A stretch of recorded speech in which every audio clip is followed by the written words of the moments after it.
আসসালামু আলাইকুম, বলছি আপেল স্ট্রিট নিউ ইয়র্ক থেকে। আশা করি সবাই ভালো আছেন। আলহামদুলিল্লাহ, সবার দোয়ায় আমরাও ভালো আছি। আজ একটা ব্লগ শেয়ার করছি।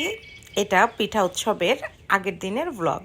তো আমরা প্ল্যান করেছি ঘরোয়াভাবে ছোট্ট একটা পিঠা উৎসব করব।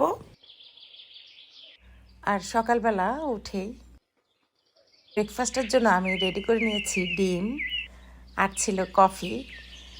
আমি খুব সিম্পলভাবে কফিটা খেতে পছন্দ করি। এখানে আমি ব্রেকফাস্টের জন্য ডিম, একটা হ্যাশ ব্রাউন আর কিছুটা গ্রিন ভেজিটেবল, আসলে মা মেয়ে আজ একই ব্রেকফাস্টটা করে নিয়েছি।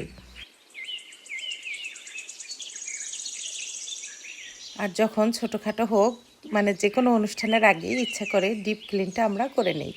তো এই ডিপ ক্লিনের মধ্যে থাকে একটা হলো ফ্রিজ।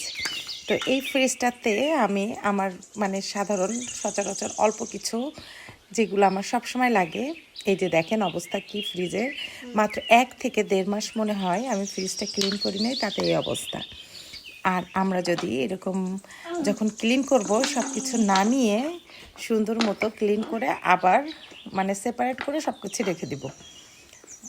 রাখি ঠিকই, দেখা যায় কিছুদিন পরে আবার সব ম্যাচ হয়ে যায়। তো 1-2 মাস পর পরই এটা সেট আপ করলে সবার জন্য, আমাদের জন্য ভালো হয়।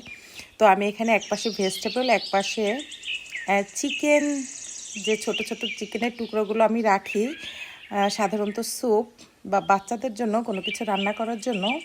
আমি লাইভ চিকেনের বেস্টগুলো এইভাবে রেখে দেই। তো একপাশে আমি ফ্রোজেন ভেজিটেবল, একপাশে চিকেন, এগুলো রাখছি। আর পিঠা উৎসবের জন্য আমি এখানে রেডি করে নিয়েছি গুড় ও নারকেল। এখানে আমি বানাবো কুলি পিঠা আর চিতই পিঠা। আরও রান্না করব শুটকি মাছ, বেগুন আর টমেটো ভর্তা, সরিষা ভর্তা, তার সাথে থাকবে চিংড়ি মাছের ভর্তা। আর এই চিংড়ি মাছের ভর্তার সাথে চিংড়ি মাছের মাথা দিয়ে যদি ভর্তা করা হয়, সে ভর্তাটা খেতে আসলে অনেক বেশি ভালো লাগে। আর কাল যেহেতু আমার অনুষ্ঠান, তো আজই আমি শুটকিটা রান্না করে নিব। তো শুটকিটা রান্না করার জন্য আমি শুটকিটা সুন্দর করে ধুয়ে এরকম চিকন চিকন করে কেটে নিয়েছি। আর এই শুটকি রান্নার একটা স্টোরি আছে। আমি মনে হয় 4 থেকে 5 বছর পর আজ প্রথম ঘরের মধ্যে এভাবে শুটকি রাঁধছি। আসলে বাচ্চারা বড় হওয়ার পর থেকে ঘরে আর শুটকি রান্না করাটা হয় না। তো আজ আমি শুটকিটা রান্না করে নিচ্ছি।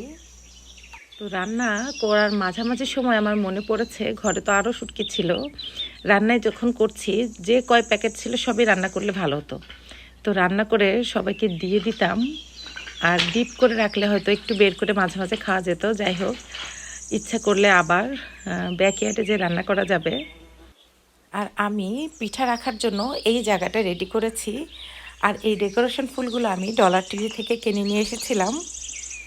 তো আমার কাছে মানে খুব সিম্পলের মধ্যে ভালোই লেগেছে। আর আগের দিন কিছুটা ঘর ক্লিন আপ থাকে, তো আমি আমার টেবিলটাও সেট আপ করে নিচ্ছি।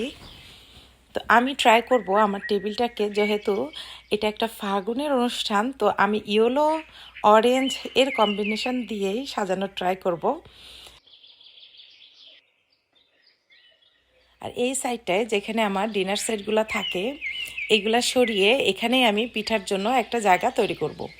তো এগুলো আমি সরিয়ে নিচ্ছি। আমি এখান থেকে এগুলো সব সরিয়ে এই জায়গাটা ক্লিন আপ করে নিচ্ছি। আর আজ রাতেই এটা আমি সুন্দর করে সেট আপ করে রাখবো। তো কাল যখন সবাই আসবে, এখানে আমি পিঠাগুলো সুন্দর করে ডেকোরেশন করে দিতে পারবো। তো এই ছিল আজ আমার পিঠা উৎসবের আগের দিনের ছোট্ট একটা ব্লগ। ইনশাল্লাহ পিঠা উৎসবের দিন আমরা কি কি করলাম তার একটা নেক্সট ভিডিও আমি শেয়ার করব আমার নেক্সট ব্লগে। তো সবাই ভালো থাকবেন, দোয়া করবেন। দেখা হবে নেক্সট ব্লগে। আল্লাহ হাফেজ, আসসালামু আলাইকুম।